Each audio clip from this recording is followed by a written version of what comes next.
bienvenue pour ce 5e épisode des Rédacs de la Planète Geek. Au programme de ce jour, un univers totalement nouveau, celui de Scott Pilgrim. Vous êtes prêts?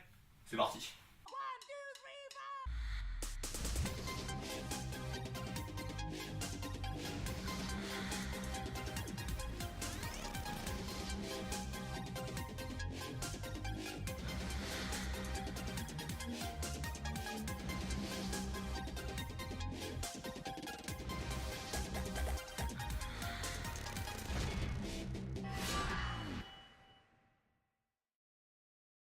Scott Pilgrim, c'est l'histoire d'un mec qui se bat réellement pour avoir la nana qu'il aime. Scott Pilgrim est une série de comics écrite et dessinée par Brian Lee O'Malley, auteur des romans graphiques Lost at Sea et Second. Devant le succès des comics, diverses adaptations ont vu le jour. Notamment avec une série télévisée animée intitulée Scott Pilgrim vs The Animation qui reprend l'histoire tout en la complétant avec des moments n'existant pas dans les livres. Vidéo également sur le PlayStation Network ainsi que sur le Xbox Live avec Scott Pilgrim vs The World, The Video Game, qui nous permet d'utiliser les personnages de Scott, de Ramona, de Kim Pine, ainsi que d'autres personnages qui sont cachés. Sur mobile, l'application Scott Pilgrim vous permet de regarder directement les comics. Pour finir, l'adaptation cinématographique sortie le 1er décembre 2010, dont nous vous parlerons aujourd'hui. Présentons donc les personnages. Tout d'abord, Scott Pilgrim, joué par Michael Cera, est le héros du film. Jeune Canadien de 23 ans sans emploi, il est bassiste dans le groupe Sex Boom Petite référence évidente à Mario et ses bonbons. et découvre l'amour en rencontrant Ramona Flowers. En passant, il nous donne des techniques de drague plutôt cheloues, mais qui fonctionnent. Uniquement pour lui. N'allez pas en soirée interpeller Nana pour lui demander la véritable signification du mot Pac-Man. Il vit en colocation avec Wallace, un gay cynique légèrement taré. Victoria Ramona Flowers, jouée par Marie-Elisabeth Winstead. La fille casse-couille par excellence. Non mais sérieusement, c'est déjà chiant de draguer une meuf, alors en plus il faut se battre contre 7 ex maléfiques à chaque fois, autant devenir moine. Ou gay comme toi. La bande de potes, composée de Stephen Stills, en référence au chanteur au nom éponyme du groupe Buffalo Springfield, joué par Mark Webber. Ou comment avoir un leader du groupe qui sait te redonner force et vitalité lors d'une compétition. Kim Pine est la batteuse du groupe qui est l'ex-jalouse de Scott et qui a la joie de vivre. Young Neil, nom donné en référence à la chanteuse Neil Young, jouée par Johnny Simons, tout premier fan du groupe chez qui se passent les répétitions. Knife Shaw, jouée par Ellen Wong, la copine de Scott avant qu'il ne la quitte pour Ramona, est une fan très expressive. Vraiment, très expressive. Il ne reste plus que les 7 ex maléfiques, dont nous parlerons au fur et à mesure du film. Le générique universel avec une musique 8 bits nous rappelle nos premiers jeux vidéo. Mais si, souvenez-vous, ceux de notre enfance. Enfin, pour les plus vieux d'entre nous, bien sûr. Ah, c'est tellement beau. J'en ai la larme à l'œil. Oh, j'ai dit larme à l'œil, j'ai pas dit noyé sous les flots. C'est nul. On débute l'histoire avec une présentation de Scott et de ses amis qui appuie bien sur le fait que notre jeune héros âgé de 22 ans est en couple avec une lycéenne de 17 ans. On peut aussi déjà noter la présence de petits rectangles noirs qui servent d'annotation, qui sont repris directement des comics.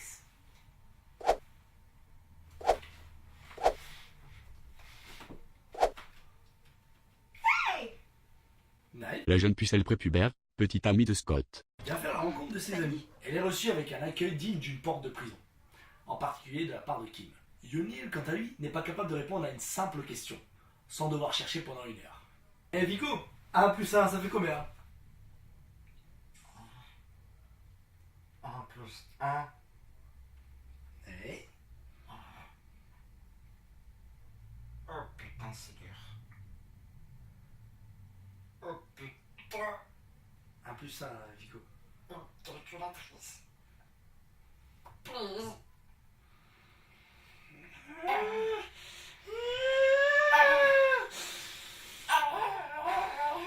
Je vais réfléchir tout à l'heure. Et leur musique a l'impression d'être faite par un porc alcoolique qui aurait la tremblote. Commence par Flagada Jones. C'est pas le vrai titre de la chanson.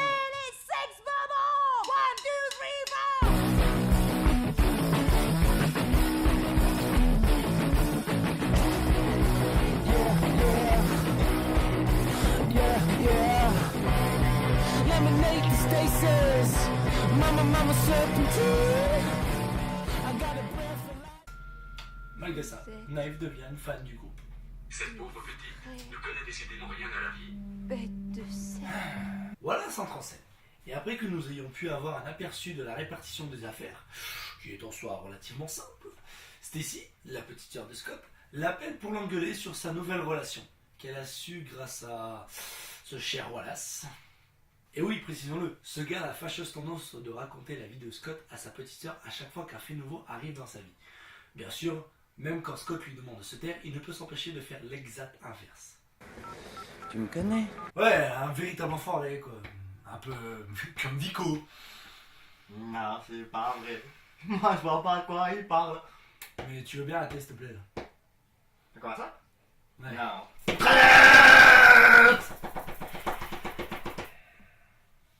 Dégage. Et nous retrouvons nos deux tourtereaux amoureux pour un rendez-vous. Mais pas n'importe où. Devinez où ils sont? Dans une salle de jeu d'arcade. Non mais vous imaginez combien peuvent se vanter d'aller dans ce genre d'endroit avec leurs copines et en plus de parler des origines douteuses de Pac-Man sans qu'elles n'en aient rien à foutre. Clairement, pas moi. En même temps, il faudrait déjà que tu te trouves une copine. Mais ta gueule toi, je t'ai rien demandé, t'es qui pour me parler comme ça de toute façon? C'est clair, mais par contre, il a raison sur un point. Il voulait bel et bien l'appeler Pac-Man au début. On s'en branle. Casse-toi la greluche. Allez, dégage. Suite à ça, Scott rêve qu'il est dans un désert dans lequel il rencontre une jeune fille. Ah, j'ai même pas la force de dire quelque chose, donc Sûr? Faut continuer? j'en prie. Pour une fois. Cette jeune fille lui explique qu'il est dans un rêve. Et d'un coup, réveil brutal. De Scott, de Wallace, et de l'autre Scott. Autre Scott qui est le petit ami de Wallace. Faut pas qu'il se trompe de Scott dans la soirée, hein. Bah et pourquoi? Ils vont se tromper de vêtements? Ah, c'est pas vraiment des vêtements qu'on parle là, hein les gars? Ah, je vois vrai, ouais. Je sais, vous inquiétez Très douloureux ça peut être. On ne s'approche pas de mon cul. Expliquons son rêve, Wallace lui rappelle qu'il est allé à la bibliothèque pour retrouver sa chérie. Sûrement pour s'embrasser sous la table. Putain, c'est gonzesse. Non, c'est juste pour aller chercher des bouquins. C'est bien aussi, le Pardon. Je préfère sa réaction à la tienne. Ouh, blague. Alors que Scott aperçoit la fille qu'il a vue en rêve.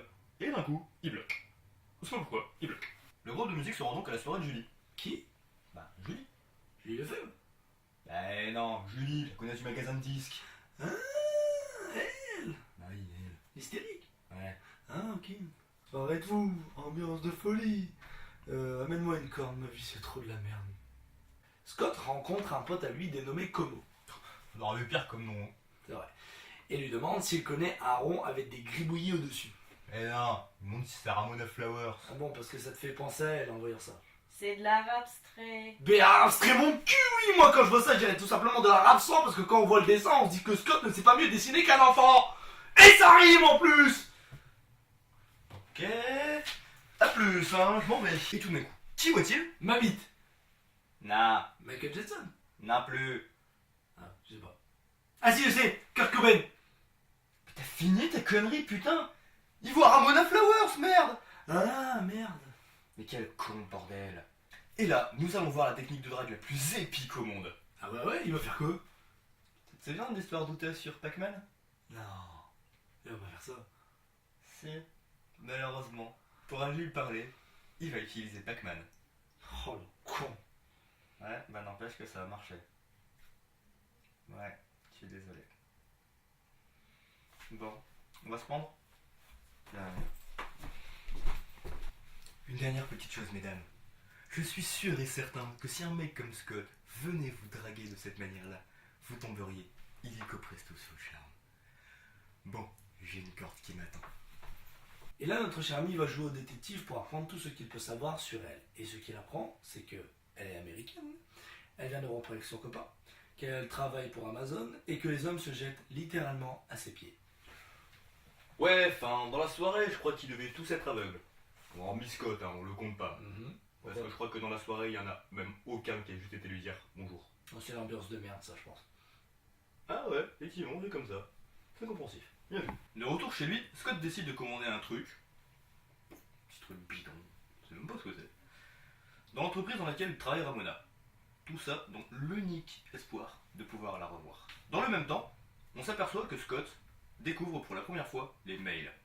Et comme dirait Wallace, Bienvenue dans le monde merveilleux de l'informatique. il reçoit un mail qui lui explique qu'il devra combattre contre 7 ex maléfiques dans des duels à mort. Pub bizarre, tu crois pas? Ah, si seulement ça avait été une pub... Ouais, mais là c'est pas le cas. Scott, t'attends le paquet que tu viens de commander là? C'est possible.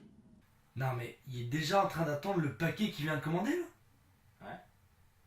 Ouais, malheureusement, ouais. De nouveau un petit rendez-vous avec Knives, mais cette fois-ci, pas avec le même enthousiasme. Lors de la répète du groupe, Stéphane annonce leur premier concert et dit que Knives ne sera peut-être plus la seule à porter le t-shirt à l'effigie de Sex Bomb Bomb. Enfin perso, moi j'irai jamais porter ce putain de t-shirt. Ouais. Ah, il est dégueulasse et de leur musique est dégueulasse. Ils sont tout aussi excités que lorsque moi j'ai eu mon premier cartable. Scott est de nouveau replongé dans un rêve. Dans lequel il croit à votre avis? Barack Obama? Dégage. Oui, la sortie c'est là-bas. Dégage. Ah, merci. Non. Dans son rêve, il recroise la jeune fille pour laquelle il a revu ciel et terre juste pour la croiser. Vraiment, juste pour histoire de la recroiser. Juste une fois. Et là, réveil. Et qui l'attend devant sa porte? Cette jeune fille. C'est trop beau. Franchement. Respect. Ça c'est du rêve prémonitoire à la 10e de seconde près. Scott tente alors une nouvelle fois sa technique de drague assez moisie. Juste histoire de la revoir un de ces quatre. Non mais j'y crois pas, sérieusement, ce Gragalé il essaye, ça marche, et moi tout ce que je fais, ça rate, explique. Loser. Ta gueule toi. Je crois qu'elle a répondu. Le temps est pourri. C'est pourquoi, lors de leur première rencontre, Scott se retrouve donc chez Ramona.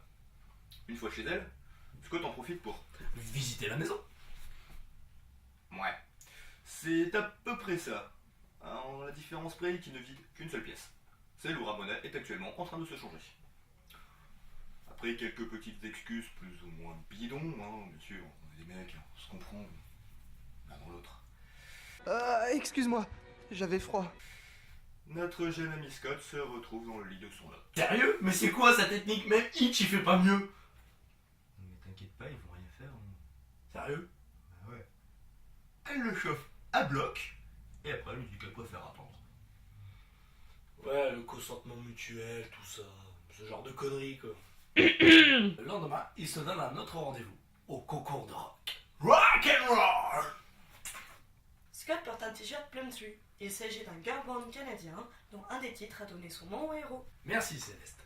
Au concours de rock, Ramona rencontre donc la sœur de Scott, son copain Jimmy et Wallace. T'aurais pas oublié quelqu'un? Bon, qui ça? Ah oui, non, oui, c'est vrai, je me souviens. Knives et son baiser très gênant pour Scott. Mais ça sent le sapin. De ce fait, Scott regarde Knives, qui regarde Ramona, qui regarde Scott, également regardé par sa sœur, et Wallace qui regarde Jimmy, et Jimmy qui regarde pas où il peut. Ouah, je suis sale paumé. Tu me la refais un coup? Non.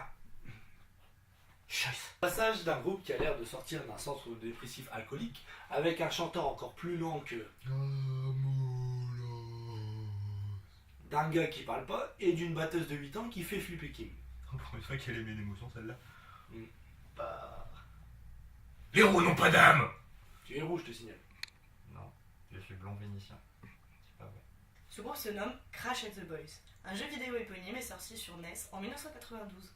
Pour Scott, c'est un cauchemar de voir Ramona et Knives l'une à côté de l'autre. Surtout que la sœur de Scott, elle a l'air de bien aimer foutre la merde.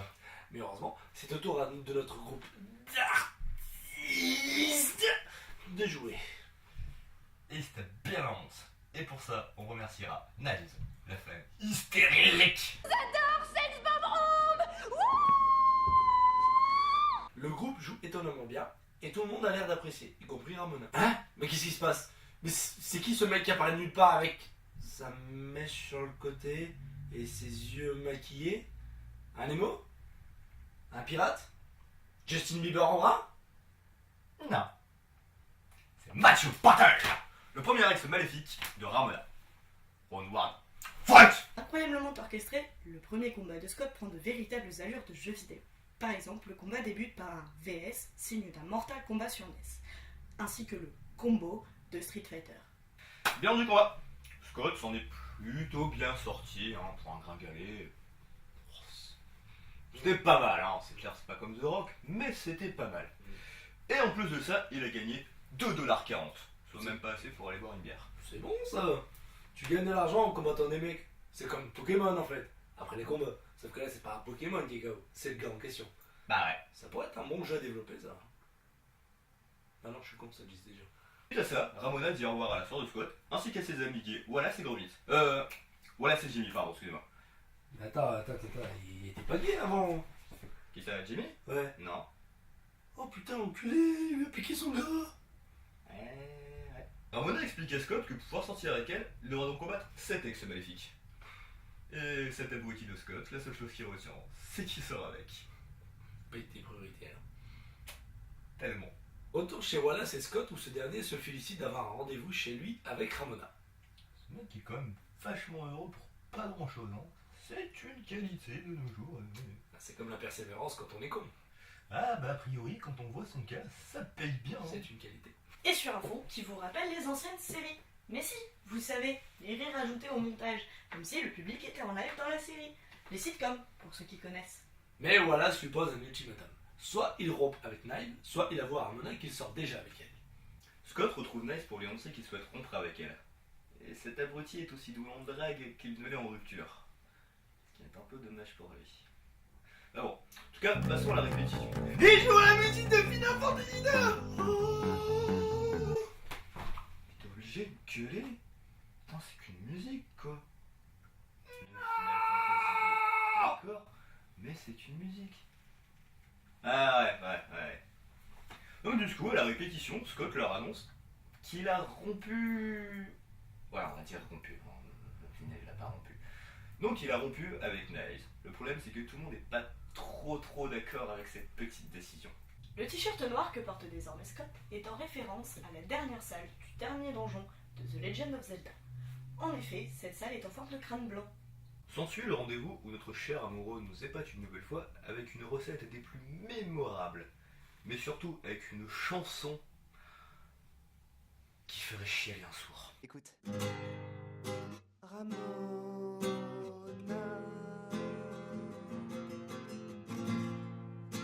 Ramona. On my mind. Ramona.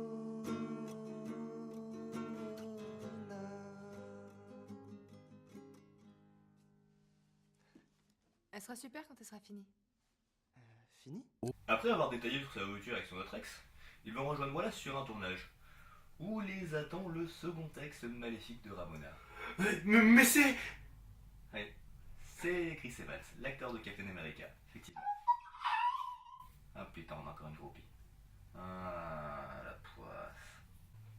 Cette fois-ci, Scott ne devra pas combattre contre un seul adversaire, mais bel et bien contre plusieurs. En effet, Lucas... Captain America. Mais c'est bon, on a compris, pas besoin de le gueuler. Ah, bref. Lucas décide d'envoyer ses sbires, histoire de défoncer la gueule de Scott sans se salir les mains.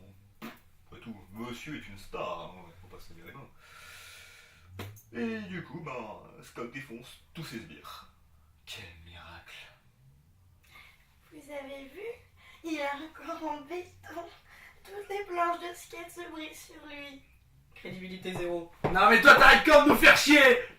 Le véritable combat démarre avec un coup de pied à la Liu Kang sur Scott. Comprenant qu'il n'a aucune chance de gagner par la force, il provoque Captain... Zéro. Mais non, Captain America de descendre la rampe enneigée en skate. Mais le pire c'est que ce con, parce que oui, je suis bien obligé de dire qu'il est con là, accepte et finit donc en bas de la rampe en explosant, amenant ainsi la victoire à Scott.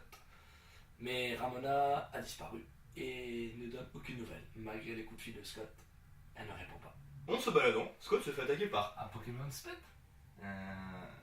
Ça aurait pu, mais non. En même temps, avec toute cette fumée noire, Ça pourrait être une confusion. ouais, un petit peu. Ça pourrait laisser présager quelque chose de mauvais style Pokémon. Mais non, pas du tout. C'est juste une fille, un petit peu énervée. Prépare-toi à crever, tu perds rien pour attendre. Bon, d'accord. Un petit peu beaucoup énervée. Mais comme notre cher Scott n'est pas très en forme, en même temps avec tout ce qui vient de lui arriver, le pauvre, c'est compréhensif, hein. Dans tous les cas, il reporte le combat à plus tard. Quel nul.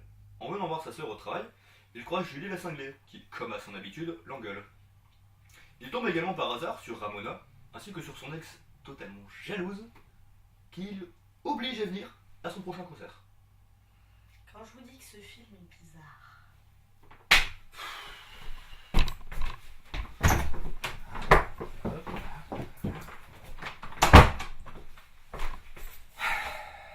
Problème résolu. Merci. On enchaîne. Après avoir raconté qui était Envy à Ramona, cette dernière lui propose de venir chez elle. Mais ce con, pensant trop à son ex, n'a rien fait avec Ramona. Le sentiment, tout ça. Quel casse-couille. Ah bref. En tout cas, Scott apprend de la bouche de Stephen qu'Envy souhaite qu'ils fassent leur première partie de concert. Avec des arguments plutôt convaincants comme... Une date, c'est une date, c'est une date, c'est une date. Nell, qui a espionné le groupe, voit que Scott sort avec Ramona et se tape une grosse crise de jalousie.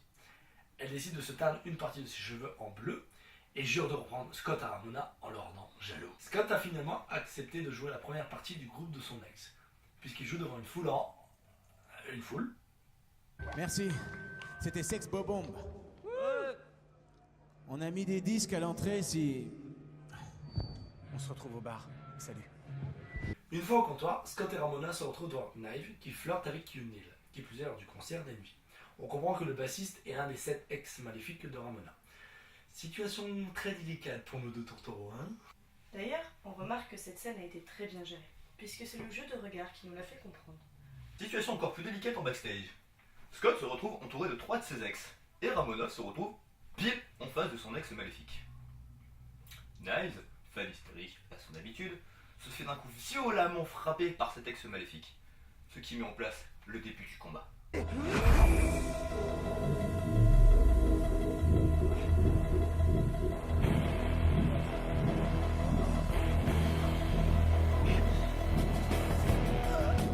cou. Tes cheveux. Tu ne le savais pas? T'as des végétaliens. Bon, attends, tu sais pas c'est quoi là? T'es en train de me dire que le fait d'être végétalien te procure des pouvoirs magiques? Eh mais vraiment, j'arrête la viande direct si c'est comme ça! Ouais, quoi que, il y a quand même un humour sorti tout droit du cul d'un poney, donc je sais pas si je vais vraiment le faire. Bref, en tout cas, Scott décide de le défier à la basse. À laquelle il perd à nouveau. Ouais, c'est une grosse merde, hein, y compris à la basse. Ah, bref. Du coup, il élabore un ingénieux petit stratagème. Je dois avouer que pour un abruti comme lui, c'est plutôt pas mal. Et il réussit donc à lui faire boire du lait de vache. Ce qui fait du coup intervenir la police végétalienne qui lui retire ses fameux pouvoirs magiques. En gros, il s'est pris l'APV quoi. Non, le PV. Non, l'APV, la police végétalienne. Oh putain. Et Scott, du coup, gagne sur un coup de boule. Scott, s'inquiétant pour sa vie, en parle à Ramona et décide d'aller quand même à l'after du groupe de son ex. Arrivé au comptoir, il prend un méga coup dans la face, ce qui le fait rebondir sur le comptoir et atterrir au sol. Mais cette fois-ci, ce n'est pas Scott qui doit se défendre face à un ex un peu spécial, mais Ramona. Car cet ex est une fille, dénommée Roxy. Et au fait, c'était pas notre petit Pokémon Spec de tout à l'heure? Ah, maintenant que tu le dis, ouais, si, c'est elle, c'est bien elle. Et alors du coup, Ramona nous sort de son sac un grand marteau. Un peu comme Mary Poppins, quoi. Alors, vous allez la fermer tous les deux, là, c'est bon, je peux parler? Merci. Ah.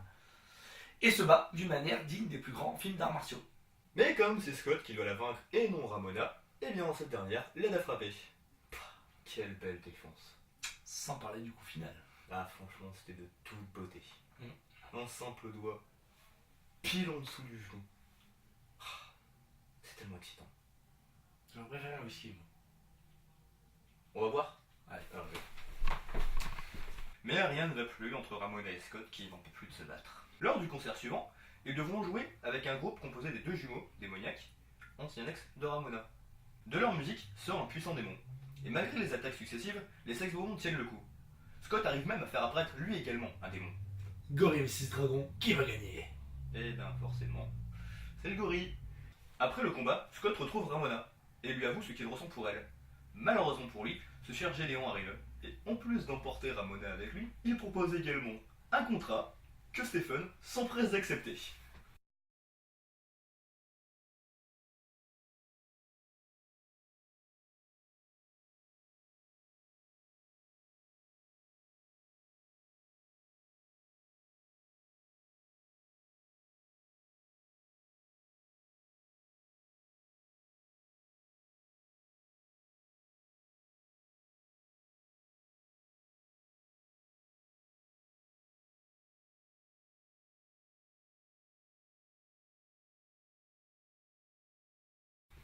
L'amitié, c'est de la merde.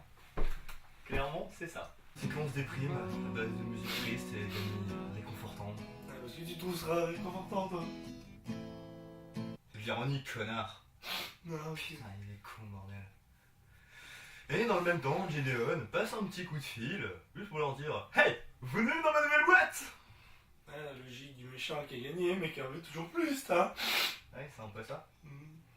Et d'ailleurs, cette boîte se nomme Chaos Theater, en référence au jeu Moisers 2, plus connu sous le nom de Earthbound en Occident. En effet, Ness, le héros du jeu, visite un club du même nom où joue le groupe des Runaway Five, qui deviendront des alliés bien utiles pour la suite. Arrivé au Chaos Theater pour affronter son pire ami, Scott voit ses amis jouer pour cette enfoirée. L'amitié, c'est trop bien. Il défie alors Gideon, qui lui demande pourquoi il se bat. Et avoue qu'il est amoureux de Ramona, ce qui lui fait gagner le pouvoir de l'amour. Soit en gros, un simple sabre.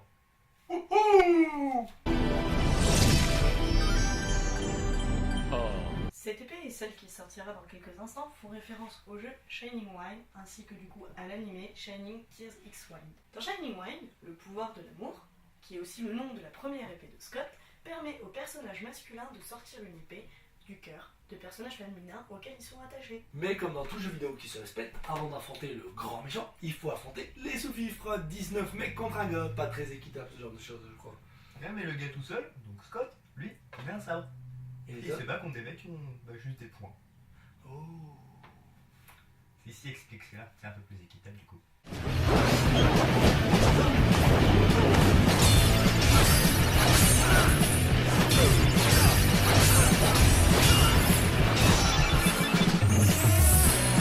Suite à ça, le combat tant attendu. Celui qui va...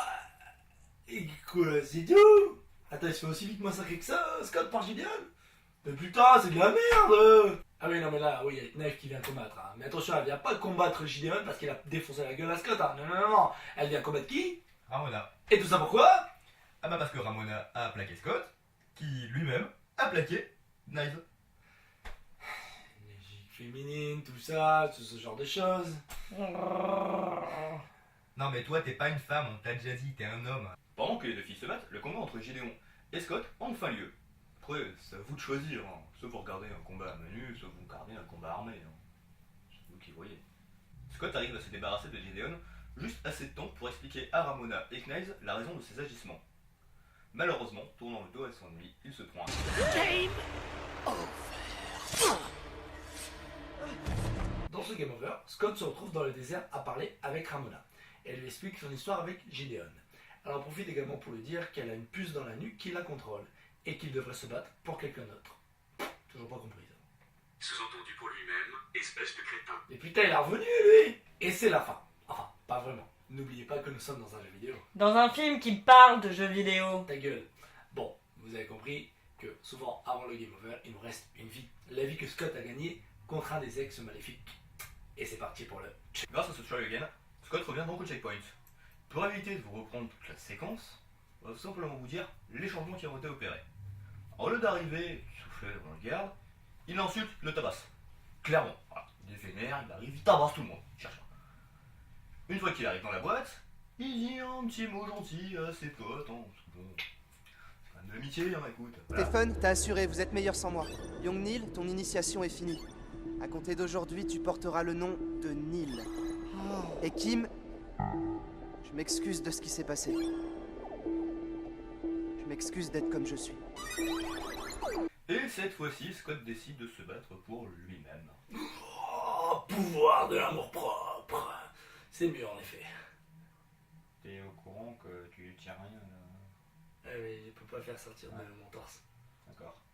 Ça marche pas. Et donc du coup, cette fois-ci, il nous fait un petit saut à la DBZ, soigné aux petits oignons, juste pour aller défoncer Gideon. Faut bien, il est revenu pour ça. Hein. Knives revient, faire son petit numéro à la con, qui est jalouse. Et Scott explique à nouveau à Ramona et Knives la raison pour laquelle il les a un petit peu fait cocu. Ah bref, la suite vous la connaissez, c'est toujours la même. Et voici enfin le dernier combat. C'est pas trop tôt.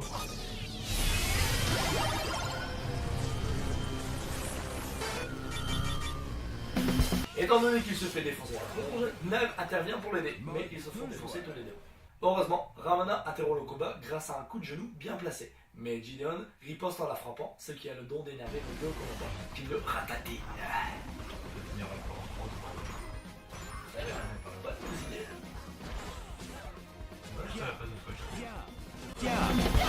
Combo. Parfait. Youhou! Les gentils ont gagné, le méchant a perdu avec un coup de pied à la Olivetta, mais tout le monde est content! Non, pas tout le monde. Ah bon? Qui ça? Des Gascottes? Ah ouais, génial, un combat épique s'annonce! Non, pas vraiment. Là, pour le coup, ça serait plutôt un combat utopique. Pourquoi? Bah regarde. En passant, Negascott est une référence au double maléfique de Link. Il faut un Miami! Fuck! En même temps, ils ont que des points communs. Non, c'est vrai, sans blague. Encore une fois que t'as compris, gros Donc voilà la fin tant attendue. Naëv comprend l'amour que Scott éprouve pour Ramona et le laisse la rejoindre alors que celle-ci avait décidé de disparaître. Ils se prennent la main et de nouveau passent par une porte en plein milieu de la rue. Mais putain, c'est quoi cette porte, bordel de merde! Et Garrett m'a particulièrement impressionné. Ses films précédents tels que Hot Fuzz et Shaun of the Dead étaient eux aussi d'excellente facture. Cependant, j'avais peur qu'ils y mettent l'humour british un peu too much. Heureusement, Wright a décidé de respecter l'univers en retranscrivant le jeu vidéo et la BD par des effets visuels tels que des pixels, des onomatopées et des super pouvoirs, ainsi que par la musique et les effets sonores tirés directement de jeux vidéo tels que Zelda, Mario et Sonic. Côté vestimentaire, le X rouge et jaune présent sur la Norak de Scott est un clin d'œil au symbole des X-Men. Il porte aussi le t-shirt des 4 Fantastiques durant la répétition avant les jumeaux Katayanagi. On peut par ailleurs remarquer qu'un 1,5 est inscrit à côté du 4, en référence au t-shirt porté par le fils de Monsieur Fantastique et de la femme invisible. Scott Pilgrim apparaît avec 2 t-shirts du groupe de rock Smashing Pumpkins. Un vert avec le logo SP en forme de cœur, devenu le logo du groupe sur une grande partie de leur merchandising et sur plusieurs pochettes de singles et de disques. Un autre, Zero, produit lors de la sortie de l'album Melancholy and the Infinite Sadness et du single Zero issu de l'album.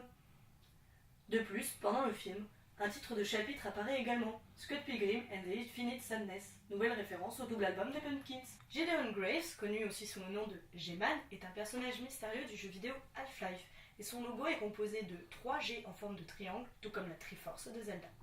Revenons-en à nos moutons. Wright a bien compris que Scott Pilgrim était trop complexe à adapter en un film de 2 heures. Ainsi, les 6 comics ont été épurés au maximum. Tout a bien été pensé dans la mise en scène, et la réalisation des effets est réussie. Ainsi, on a droit à un rythme prenant. Outre la piètre performance de Mary-Elizabeth Winstead et la légère performance de Michael Cera, le tout est vite rattrapé par des rôles secondaires incroyables. Scott paraît bien plus réservé, plus timide et plus fade que dans les comics. C'est quand même légèrement dérangeant, car c'est le protagoniste du film. Quand on sait que c'est un jeune homme séducteur et souriant, on se trouve plutôt bien dans le reste. Je ne dis pas qu'il joue mal, mais qu'il incarne un Scott différent. Passons à Niles. Là, je suis impressionnée. Elle incarne parfaitement la jeune ado de 17 ans, alors qu'elle en a 25. Voir son regard candide sur le monde et sur sa vision de l'amour nous fait doucement rigoler. Mais je vous dirai pour finir qu'il ne faut pas prendre le film au sérieux comme j'ai pu le faire, car nous sommes dans un univers de jeux vidéo bien loin du crédible, et même si cela peut déranger certaines personnes, ce que je comprends tout à fait, c'est une volonté maîtrisée de la part du réalisateur. Merci à tous d'avoir regardé cet épisode, en espérant qu'il vous a plu. Vous pouvez nous suivre sur Facebook, Twitter, YouTube et plus récemment Instagram. On vous attend pour le prochain épisode. C'était Rems, Vico et Céleste. Portez-vous bien. Bonjour à tous. Vous avez déjà pu entendre ma voix tout au long de cet épisode. Je sais tout des rédacs, je sais tout de Rems et de Céleste, et je sais même tout de Vico. Mais surtout je sais tout de vous. Mais vous ne savez pas qui je suis. Me voici donc devant vous en cette nuit sombre, afin de me présenter. Je suis Monsieur Connard pour me servir. À très vite.